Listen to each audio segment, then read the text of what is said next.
Շնորհակալություն ազգային ժողովի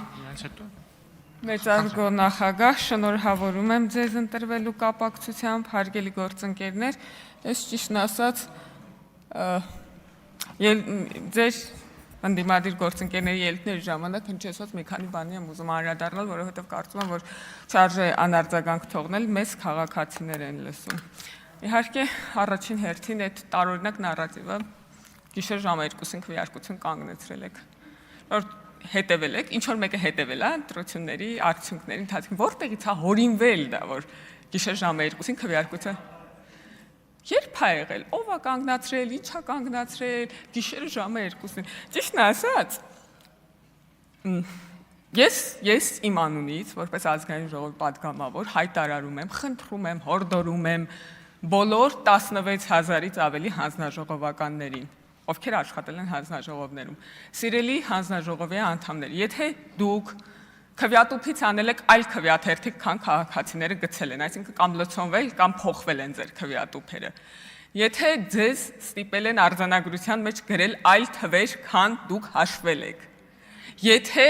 կենտրոնական ընտրական հանձնաժողովի կայքում հայտնվել են այլ թվեր, քան ձեր արձանագրությունների մեջ գրված է, եկեք միասին գնանք դատախազություն։ Ես պատրաստ եմ դա անել, կա մի քվեաթերթիկի պատմություն, որ ուրիշ բան կարդացել են, ուրիշ տրցակի վրա դրել կամ ուրիշ թիվ գրել են, ուրիշ տեղ արձանագրել, եկեք իրար հետ գնանք այդ քվեաթերթիկի հետևից ինչ անշակում։ Կանգնեցրել եք, որ ուրիշ թիվ գրեք, իսկ ուրիշ ինչ թիվ ենք գրել։ Այսինքն այդ տենց թռելով չի այդ պատմությունը, դա գործընթաց է, որի մեջ տասնյակ 100,000-ավոր քաղաքացիներ են ներգրավված եղել։ 100,000-ավոր դիտորդներ, ձեր վստահված անձիկ 16,000 հանձնաժողովական, որի կեսը եղել են ձեր ՀՀԿ խմբակցության ու իրանց ներկայացուցիչները, ժողովուրդ ջան, ԲՀԿ-ից մանդատ եք գողացել, ԲՀԿ-ի ձայներն եք գողացել, ժողովուրդ ջան, ԲՀԿ-ի ձայների համար պայքարող միակ քաղաքական գործիչը մեր կուսակցության փոխնախագահն է եղել։ Այդ ձայնագրությունները կան, այդ գրառումները կան, այդ հարցազրույցները կան, Վահագն Ալեքսանյանը ճակատագրի հեգնանքով 2 օր էր ասում էր ժողովուրդ ջան, մի չեղարկեք այդ արդյունքները տեղամասերի, այդ մարդիկ առանց ճնշումների են քվեարկել։ Դուք Դանիել Իոնիսյանի հետ որ չեղարկեք։ Ու ձեր Վահագն Հովակիմյանի հետ ես այդ համարում եմ ձեր երեք բանի գործող անձանց կատարած Իվետատոնոյան, Դանիել Իոնիսյանը, Վահագն Հովակիմյան չեղարկել, ԿՊ խմբակցություն մեղավոր դուրս գա։ Ժողովուրդ ջան, մենք խնդրում էինք չչեղարկել։ Մենք ասում ենք այդ արդար ընտրությունն է, դա նորմալ է, բայց դուք որոշեցիք, որ իրար հետ այդ խաղը խաղում եք, ժողովուրդ ջան, օգտվեցիք ձեր ամբողջ գործիքակազմից, վայելեք ձեր ամբողջ գործիքակազմը։ Էլ չեմ ասում, ինչ ձև էր ԲՀԿ-ն այդ ձայները ստացել, էլի։ Դուք լսել եք, ասում է, աղջե Ալվարդ, լսել եմ երեք ձեր տունը ԲՀԿ-ից եկել են ընտրակաշարք են բաժանում, բայց հասիր մեր տունն էլ իրեք ձեն կա, մի հատ մեր տուն էլ մտնեին, դուք լսել եք այդ ձայնագրությունները։ Ախր մտնել են բովանդակային քննարկման մեջ, հիշենք ոնց է ＢՀԿ-ն ձայներ հավաքել, ամոթ է, ասում մեր տունն էլ իրեք ձայն կա, մի հատ մեր տուն էլ մտնեին էլի։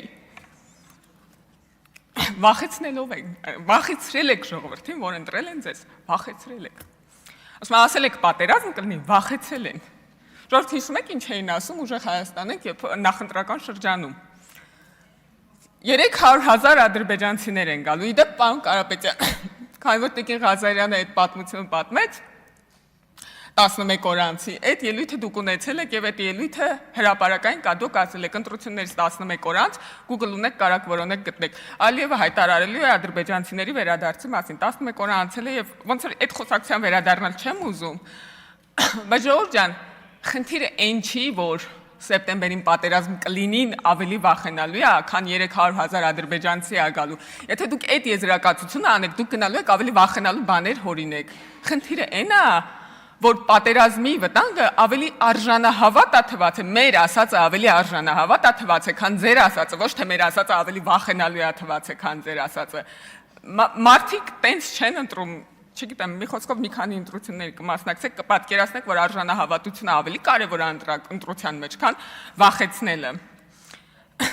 Մի բանի եմ ուզում անդրադառնամ, պարոն Մնացականյանը, եթե չեմ սխալվում, Հայ փոստից էր խոսում, ասում է 19-րդ դարի սպասարկում է։